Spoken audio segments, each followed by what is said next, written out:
think. Facts. Well, I know, DiNardo, you've said this. We talked, and you said this last year, and I just heard you say it a couple days ago. If they made that trade for Archer and Kella just to make fans happy, then we got big problems. Yeah, man, for sure. I mean, that's any GM, that's any sport. That's something I've talked about on my own personal show, DiNardo's Dugout, years even before this. If you are a GM and you're making deals because of fan pressure, and such like that, then, I mean, you're a lame duck. You got to go, because that's not why you're there. Because honestly, fans are dumb. And it's, we joked about this. It kind of makes sense. Like, you look at the Reds, what they're doing, and you're just dumbfounded. And it literally seems like it's like Twitter is running the Reds right now. And well, that's what you get. You kind of get like an albatross of a team. If you're literally made that deal because the perception's down and we're going to do something just to get perception back up, but not really help the team, you got to go. I mean, you stay the course. If you had the balls to trade Kutch and Cole because we're going another direction, keep that direction. You're the baseball mind. Stay the course. Don't back down and say, well, you know what? Guys look at us kind of funny, so let's go another path now just to, make ourselves look better. Don't do it. So, I mean, like, you make that deal because you see something in what you have. You're going to take that next step and you build upon it. Because like Ryan said, they are controllable to a degree. Of course, yeah, they are cheaper, but, you only have them for so many years. You don't make that deal and then get the team 2 years from now because, I mean, Kella's got 1 year left at that point and then Archer's 2. So why even make that deal? I would just roll with Austin Meadows, see what Glasnow can bring, keep Boz. If you want to trade him later as a trade chip in 2 years when you're ready to go, then do it then. But like, this doesn't make sense at this point at all. Yeah, something has to be coming. This is just now using history as a guide. We thought that the after they traded Kutch and Cole, well, a lot of people thought, fire sale, 100 losses. Then on February 22nd, they go and trade for Corey Dickerson, and that basically turned everything around. So, and that was well into the start of spring training. So maybe a trade. I mean, there's still a lot of free agents out there. Go ahead, Ryan. No, sorry. That's what like, it's a sticking point, because it's like there are so many free agents still out there. So you're thinking, all right, maybe something's coming, but it's like Pirates have typically not, like, they kind of make all their moves a little early, like winter meetings. They kind of put, their moves together, whether making trades or whatever. And I mean, we're going to be rolling on to spring training, and it's like, I know they got Dickerson late, but that kind of fell out of their lap when the Rays just kind of DFA'd him. So like that deal was that was like the exception, but like, they really don't make these deals, once spring training begins. So it's like, but I get it. Like, the off season now is kind of, it's just more spread out. It gets extended every year, and guys are signing late. So I don't know. And I don't think they should just spend to spend. I'm not saying just go get anybody.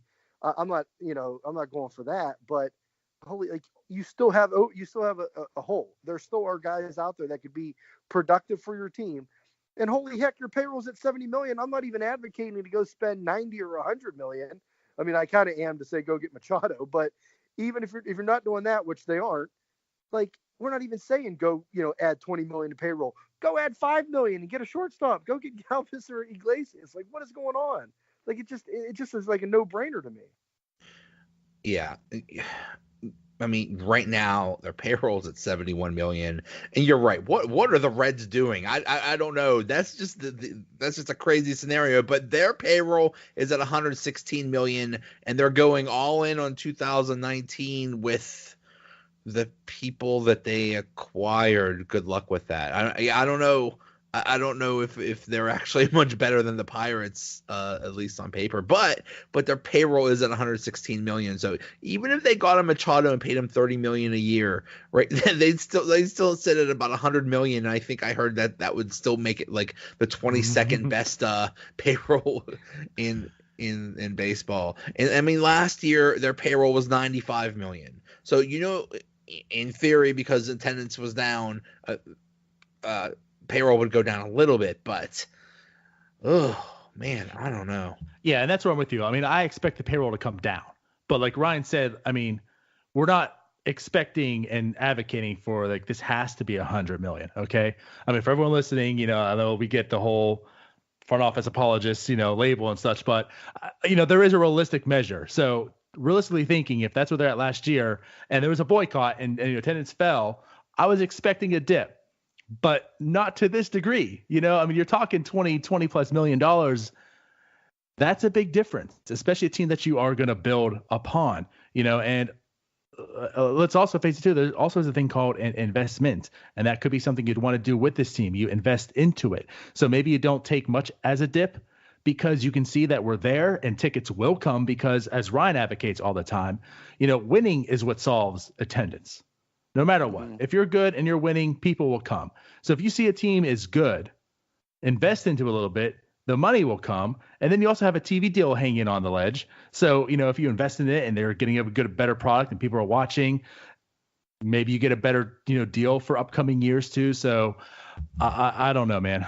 It's a little puzzling, but at the same time, it is true. Like there still is a lot of people out there.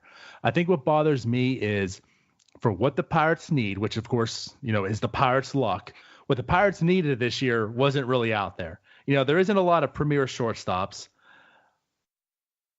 I don't know where you're really coming and getting it, and usually in free agency, it's more or less like the signings happen. And then you go into the trade market if you don't get what you want. And it's almost like these past 2 years have been the quite opposite because people don't want to pay for the free agents. So they're out in the trade market, giving up prospects to get something in return. And then it's leaving these free agents out in the dust because a lot of these teams have already made their move. So I don't really know if the Pirates even can and will go into the trade market per se, because who's really even available in that aspect also too to this day. The only talk of the trade market is that we're trading Marte or Cervelli. Cervelli, yeah. That's what I mean. It's almost like they're like clearing the road to go make an offer for Machado. That's why that fire is there. Like that's why it's like keeps going. But I mean, all these are reports. Who knows what's actually happening? Our buddy Duarte tweeting out about Marte and then everything. So who knows what's really coming down the pipe? But it's just like it doesn't. You don't need. There's no sense to even trade Cervelli and Marte at this point. Like you don't need to cut payroll anymore, especially if you're not adding on to it at this point. Like why would you trade Cervelli? Unless you were bringing back like Ross Stripling, like a pitcher starter that you could use this year. But I'm baffled, man, and I'm going to be pretty upset in March if this is it, if Eric Gonzalez is it, and I don't know, guys. It's definitely a puzzling offseason, that's for sure. Manny watch. Yeah. Save us, Manny. Looking at this team right now, they barely have a team, let alone any depth. I mean, the pitching's okay. That's about it. Yeah, I like the pitching, and the offense is there-ish. But I will definitely say, and this is something that Ryan and I battled between us two. But I think, like you said, that the bench has taken a real hit this year because, well, I guess a lot of that does also play on Polanco, who actually is looking really healthy. So if Chisenhall for the basically large portion of the year is a bench bat, fourth outfielder, then okay, I feel a little more comfortable. But it's like you got to depend on Jung Ho coming back, because if he doesn't, that bench is not looking good at all. I'm okay with the lineup. Again, okay with it. It was good enough per se last year. You want to build upon it. Maybe a couple guys can take another step, like a Bell or such. And again, if Gung comes back and he can produce, but that's 40 home runs. That's, I think, a lot depends on, like, if Gung does come back, because if he doesn't, then he's on your bench and he's not good, obviously, because if he can't beat out Moran, then he's not going to be that good. And it's like that bench is, compared to last year, it's going to look really bad. My thoughts. Yeah, and I think the rotation's obviously the strength. I think at least the top four pitchers can be pretty dang good. Who knows about the fifth spot? We don't know if we're going to see a bullpenning or an opener or Jordan Lyles. Who knows? But I like the bullpen. But another thing, going back to the free agents, like there was a ton of relief pitchers. DiNardo and I broke them down, for weeks in the offseason. Like I wanted to see them add one of these arms, and we're seeing, guys like Adam Warren and stuff. I mean, he's still out there, but a lot of these relievers are signing for like 8, 9, 10 million, but they're getting 2-year deals and 3-year deals. I mean, it's not like, who knows what Kimbrel will get. I'm not saying go get Kimbrel, but these other guys were doable. I mean, your payroll was so low. Like you could have added a reliever and a shortstop and come into the season feeling pretty good. Mm-hmm. And here we are, I don't know, not adding anybody. So it's really frustrating. But the lineup overall, I mean, you look at it, minus Jordy and J.A. last year, which they're gone this, they're not there this coming up. They were pretty much the only below average bats. Everybody else in that starting lineup was, if you're looking at WRC plus and everything, was, average to above average. But the power was lacking, and kind of there wasn't like that big superstar Manny Machado bat in the middle of the lineup. But overall, it's a pretty good lineup. So, maybe the hitting coach, David Eckstein getting in there, and Rick and David getting in there. But maybe they can get in there and change some things and get rid of some of the slumps that the whole team likes to go in for months at a time. And maybe we'll see a little more balanced offense. But yeah, the lineup wasn't bad last year. It just wasn't that, juggernaut power lineup that, that obviously wins you games and divisions and everything. Zach Duke is available. Oliver Perez is available. I wanted back. Oliver. I wanted Ollie. He was one of them. Yeah. And he's lefty. It's what they need. Hey, who knows? Maybe he's still on the radar. We'll find out. Adam Warren, baby. Hey, I was all over. I will fight you tooth and nail to this day. Of course, you'd have to lift, the no trade, but Pirates missed out on Cano and Diaz. That was my pipe dream right there, and they could have afforded that. And I believe in Cano. But I think that goes down to like what I was going at too about, what's out there, what the Pirates need isn't really out there. Like they had to get creative this year, and it's so far it's not there. So far, did not get again, creative. Right? That's what I'm knocking the Pirates now. Like for the past few years, like they are not creative anymore. They're ahead of the curve for quite a few years, and they're winning games, and then it's just like they fell way behind. Yeah, this is a bum deal for the players. I just don't. If I was the players right now, I would be very angry. How could just all these people be unemployed? This is, last year we thought, oh, it's because everybody was saving up for JD Martinez and Yu Darvish or something like that, and like, oh, that's why they're not spending. Or no, they're saving up money to bid on Bryce Harper or Machado. Yeah. I was gonna say that's where I've been. Like the past 2 years have been slow, and last year they were slow because it wasn't that good, and everyone's trying to reset. All these teams are over the luxury tax. They're trying to get under to reset the tax so they can go wild this year. And here we are. It's January 23rd, and Manny and Bryce are still out there. It's weird. I mean, Machado's 26. How old is Harper? He's not that. Like these guys are in their prime.